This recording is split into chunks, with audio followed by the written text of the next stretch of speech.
I'm Dr. Bob and I'll be your product management teacher. Today, we are going back to the roots of the channel. When I started this gig, I was thinking that Product Digest will be all about highlighting good and bad product management articles that I will review loosely week to week. It's been 9 months and I haven't done that, so I was only doing product management improvement videos until now. So let's twist things up and come back to those roots and see how it goes. So let me start with a graphic that I found on Facebook at some point and was really like, what? And I want to tell you why you shouldn't follow it and why is it wrong. So here is the graphic about how to react and how to prioritize your backlog, I guess, to a stakeholder that says, I have this critical feature problem that is needed to get done ASAP. Could you help, please? Product manager, of course, replies, let me think about it. You don't say yes or no immediately, but the first thing here is where I already have my doubts. Is it aligned with the company and our vision and our product vision? Well, not really. Drop it. Drop it? Like immediately?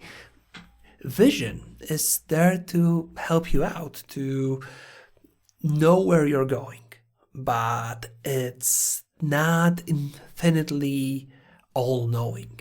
You don't know where the market is going. You don't know what will happen in the future, and that one request can twist the vision around, can change the way you look at your product, can be a reaction to what your competitors did.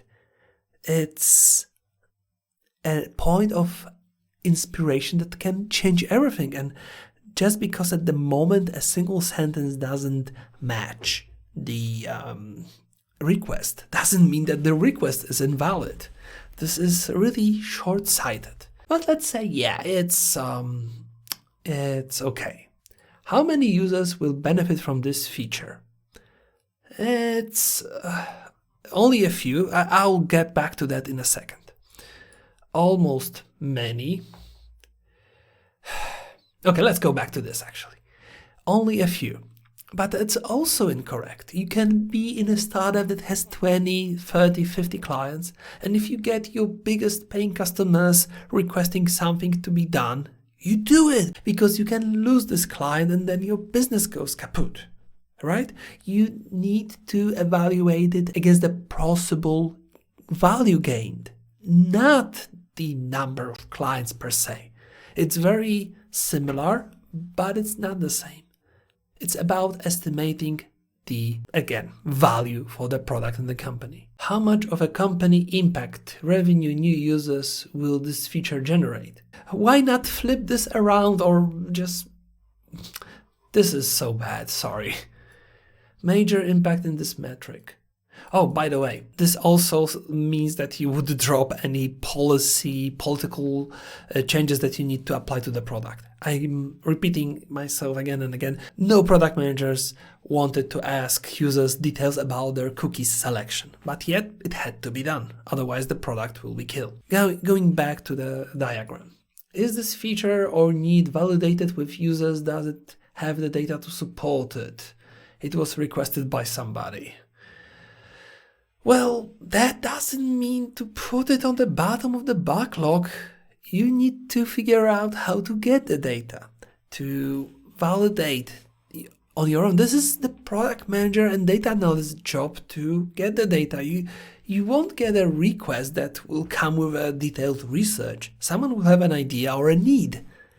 It's not the stakeholder's job to give you data reasons to accept his or her request. It's helpful, of course, but you shouldn't expect it. You should use the data to reject a request if needed. But yeah, that's bad. But let's talk about this part. This is like the most hilarious thing. I would say that this is same as this. The bottom of the backlog is somewhere where you don't want to do stuff. This is like I ignore your request but pretend I'm not ignoring it. Nothing that's on the bottom of the backlog will actually happen. There will always be more important things to do. And this is the hell of a task, and it will be eventually dropped anyway. So you either say no or prioritize it accordingly, so you know that you will pick it up in the next 3 months or next quarter, but you want to do it, and everything points to that happening. Not on the bottom of the backlog, come on. Is there any prerequisite before building this feature? We have a blocker, we're ready to build it. How will you know that when someone comes to you with a request? You may know it because you tried it before and failed, or you are short on time, but this will happen when you commit to a feature. Put it in the middle. We have a blocker, put it in the middle of the backlog. Okay, that means that eventually this might happen, but I find this pretty weird. Let's carry on.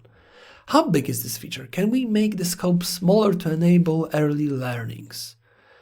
That's at least a good question to ask, but that doesn't really determine the place in the backlog at all. No, it may be that you split this feature into the MVP, what comes next, and the later improvements, and they are split around. But the position of the backlog management, it's not a good one. What would happen if we would deliver this feature, but later?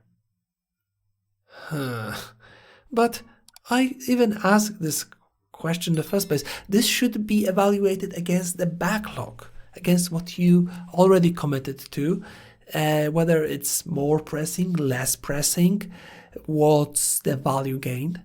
Remember, the position and the order of the backlog is always determined by the most value any given item can give you.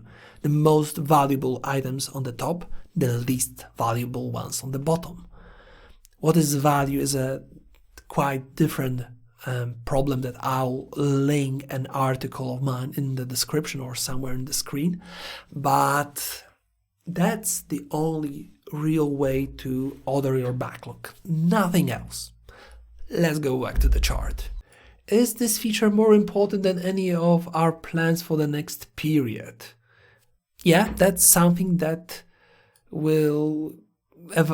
can actually focus on it now. Yeah, that makes sense, the top of the backlog. But again, if this is the most valuable item, then you just pursue it. Is this? I don't see much difference between those two. Does it worth the sacrifice? I don't think that's grammatically correct. To drop everything we're working on now, just pick this up. Well, this is one and the same for me. William Shakespeare famously said that you shouldn't trust everything you see on the internet. So I didn't mean to offend the author of this graphic. I don't even know who that really is, but that's not a good way to approach stuff, and I hoped I debunked it, that you will know better. And if you don't agree with me, then there are multiple ways to approach the problem of prioritization of the backlog, and I encourage you to try different ones and find the ones that work for you, that is the optimal and brings you the most value and the least stress. So that's all I had for you for this video now. If you want to learn more about product management, like, share, subscribe, and check out my Udemy and Skillshare courses that I link on the screen and in the video description. But for now, that's all, and I hope to see you in the next videos. Bye bye.